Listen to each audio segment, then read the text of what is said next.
Eu não me aceitava da forma que eu era, eu me achava diferente, eu era diferente de todas as crianças na época da escola.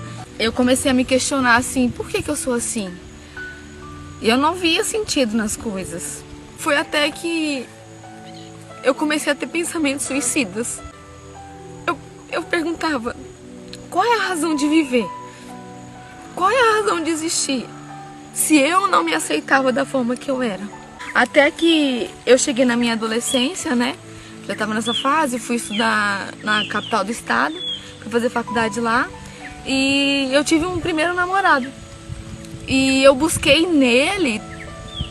que ele me aceitasse da forma que eu era. Mas é tão engraçado que nem eu me aceitava da forma que eu era. Se eu não me aceitava, como que eu ia encontrar alguém que me aceitasse? Nós começamos a namorar, namoramos em torno de 1 ano. E aí, no término da minha faculdade, eu tive que retornar para minha cidade, no interior. E aí, nós rompemos o relacionamento. Só que nesse rompimento eu descobri uma traição. E aí pronto, aí acabou de novo, sabe? E aí todo aquele complexo que, na verdade, não estava curado, estava camuflado. Tudo aquilo que estava camuflado veio à tona de novo. E eu fiquei muito triste com aquela situação, né? E pensei, realmente ninguém gosta de mim mesmo.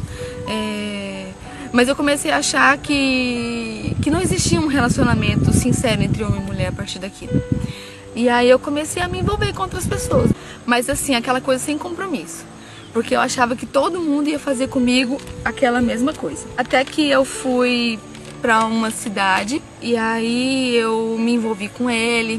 Ele conhecia a palavra de Deus, mas ele estava desviado dos caminhos do Senhor. Mas ele falava de um Deus pra mim, de um Deus que se relacionava, de um Deus que falava, contava algumas experiências que ele teve com Deus, sabe? Durante um tempo ele se mostrou pra mim assim como se fosse tudo aquilo que eu sempre quis, tudo aquilo que eu sempre busquei, um namoro da forma que eu entendia que era o certo, que era aquilo que Deus queria pra mim, sabe? Mas durante um certo tempo eu me iludi pensando nisso. E toda aquela aceitação que eu não tinha de mim, de novo aconteceu a mesma coisa. Eu busquei nele. Então ele falava pra mim tudo que eu queria ouvir, ele agia de uma forma que era conveniente pra mim. E ele foi me fazendo, eu me senti muito especial e muito amada. E eu pensei, nossa, encontrei o cara da minha vida, né? E eu pedia muito pra Deus que eu queria ficar com ele, que eu queria ficar junto, que eu queria ter um relacionamento com ele, que eu queria ficar naquela cidade. E eu estava prestes a ir pra uma outra cidade. E eu tive um sonho um dia. Eu tive um sonho de que eu ia e esse rapaz ficava. E eu pensei, nossa, se Deus fala com a gente, cara, será que esse sonho foi uma resposta de Deus? Deus me falando que isso ia acontecer. E eu comecei a lutar, assim, perguntando, pedindo pra Deus, eu quero ficar com esse rapaz e muda isso, muda o curso dessas coisas. Se o Senhor pode fazer todas as coisas, então muda o contexto, muda o curso. Mas eu não sabia do que Deus estava me esperando. E até que chegou o dia da decisão e realmente aconteceu o que o sonho dizia. Eu fui e esse rapaz ficou. Até que eu fui para essa outra cidade e um dia eu estava passando por uma das ruas dessa cidade, que se chama São José do Rio Claro. E eu vi uma igreja bonita, espelhada, e eu falei, nossa, eu vou entrar aqui nesse lugar. Que era de um ministério diferente daquele de quando eu ia na minha infância. E eu entrei naquela igreja. E eu comecei a ir. Olha, eu não sei te explicar, mas eu só sei te dizer que eu entrava lá e eu chorava compulsivamente. Eu não conseguia parar de chorar. Se você me perguntasse por que você chora, eu não ia saber te responder. Eu fui vendo Deus se mover no meio das pessoas, Deus usar um pastor para falar com uma pessoa, e eu falava, uau, eu quero isso para mim também, eu quero que Deus fale isso comigo também. Só que eu não entendia, eu não tinha esse relacionamento com Deus, de conversar com Ele. Eu simplesmente era aquela religiosidade. Eu ia à igreja, marcava o meu lugar ali no banco. Eu não tinha um relacionamento, eu não sabia como ter um relacionamento com Deus. E ali eu aprendi. E até que eu fui indo na igreja, eu comecei a participar dos cultos, comecei a participar de células, comecei a ter um envolvimento com a igreja. E com uma pessoa muito especial na minha vida, que se chama Vânia, que é ela que cuidou de mim do começo. E aí, até que eu comecei a me relacionar com Deus, eu comecei a entender que com Deus a gente não precisa... Deus não é uma caixinha, no formato de uma caixinha. Isso é religiosidade. Deus é muito mais do que isso. Você pode falar com Deus tomando banho, você pode falar com Deus, indo pro seu trabalho, indo pra sua escola, andando na rua, falando com Ele em pensamento. Você pode se relacionar com Ele onde você estiver. E eu comecei a entender isso. E até que um certo dia, eu comecei a falar pra Deus, Deus, fala pra mim se esse menino é aquilo que o Senhor quer realmente pra mim. Porque mesmo à distância nós continuamos o nosso relacionamento. E eu também, novamente, tive um outro sonho. Eu tive um sonho de que eu estava num lugar, numa festa, e um rapaz estava me abraçando. Só que no sonho, esse rapaz não era ele. Eu não via o rosto do rapaz, mas eu sabia que não era esse rapaz com quem eu me relacionava. E eu pensei, nossa, de novo, não é aquilo que Deus quer pra mim. E eu comecei a chorar, eu comecei a pedir muito pra Deus, e comecei a orar, Deus, se não foi ele, me mostra, tira a venda dos meus olhos, me mostra. E até que eu fui e descobri outra traição.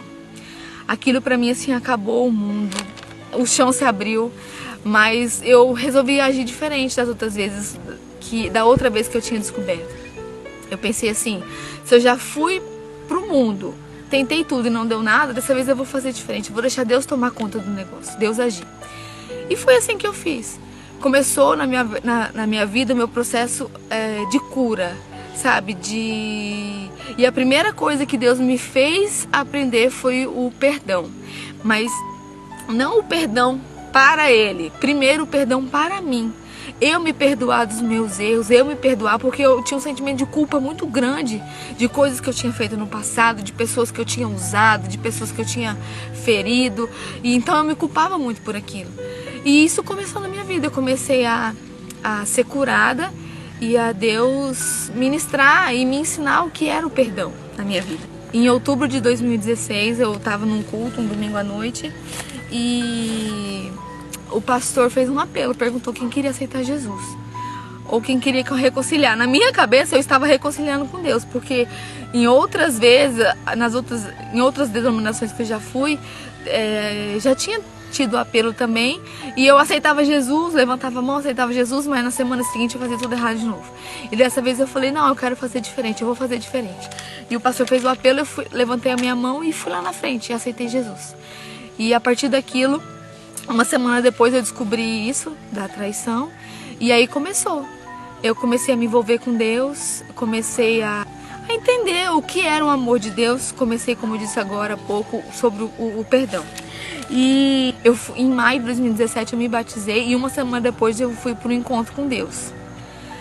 Eu não sei se você já foi no encontro com Deus, mas se você não foi, vá, porque é bênção, foi um divisor de águas na minha vida. E eu fui nesse encontro com Deus em 2017. Lá, uma das coisas que Deus ministrou muito forte no meu coração, muito forte mesmo, foi pedir perdão para os meus pais, por aquilo que eu tinha pensado do suicídio. E aí eu participei depois de um seminário de cura, e Deus ministrou de novo no meu coração que eu precisava pedir perdão para os meus pais por conta daquilo. E eu comecei a orar a Deus. Falei, Deus, cria uma pra mim, já que eu tenho que pedir perdão pros meus pais, eu não sei como eu posso fazer isso, cria uma oportunidade pra eu me explicar pra ele, né, pra eu conversar com isso sobre ele. E aí, ano passado, em 2018, eu vim num encontro com Deus aqui na Chavantina, tipo, numa época de carnaval. E aí, na segunda-feira, domingo à noite, cheguei em casa, na segunda eu parei pra conversar com meu pai. E aí nós conversando sobre o encontro e tal, e meu pai falou assim, olha, eu preciso conversar uma coisa com você. Eu falei, o quê? Aí ele disse assim, eu tava mexendo em algumas coisas suas na época de escola, e eu encontrei uma carta, você queria se matar. Gente, quando ele falou isso pra mim, eu pensei, meu Deus, foi a oração que eu pedi. E eu falei, pai, você achou essa carta? Ele falou, sim, nas suas coisas de escola. Gente, eu me formei faz quase 10 anos, na faculdade faz 9 anos. E ele encontrou uma carta da época de escola. E aí eu tive a oportunidade de me explicar com ele, de me explicar pra ele por quê. E ele perguntou por que eu queria fazer aquilo. E eu fui e contei tudo isso que eu contei. Falei do meu complexo de inferioridade, que eu não aceitava ser assim, que eu me achava super diferente e eu não queria ser daquele jeito e ponto. E aí eu tive a oportunidade de pedir perdão pra ele, pedir perdão, aí ele ficou assim assustado, sabe? Eu vi que ele ficou meio assustado. Aí ele disse que não, que ele entendia, tudo bem, mas que ele queria saber o porquê daquilo. E olha, o mais engraçado, ontem eu tava vasculhando as minhas coisas e eu encontrei a carta. A carta foi escrita em janeiro de 2002, no dia 15 de janeiro de 2002. E ontem, aqui a carta, 17 anos depois eu encontrei essa carta. E tem um trecho dessa carta que eu escrevo assim: eu odeio a minha vida. Eu odeio a minha vida. Meu Deus, eu tava relendo essa carta, eu falei, cara, como que eu pude escrever um negócio desse? Como que eu pude um dia? Tem um trecho, que é o que mais me chamou a atenção, tá escrito assim: eu já pensei em me matar milhões de vezes. Cheguei ao ponto de pegar o revólver do meu pai.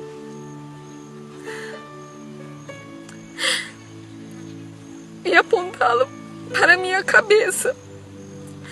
Mas na hora eu não tive coragem. E aí no final eu escrevo assim: bom, acho que Deus está muito triste com tudo que estou relatando nessa carta, mas eu precisava muito desabafar com quem entendesse. E eu creio que nessa hora Deus estava ali comigo do meu lado, porque como que 17 anos depois meu pai mexendo nas coisas e ele ia encontrar uma carta dessa. E eu quero te dizer, eu quero te encorajar. Se você já pensou um dia na sua vida em fazer isso, ou se você já tentou fazer isso, peça perdão para seus pais.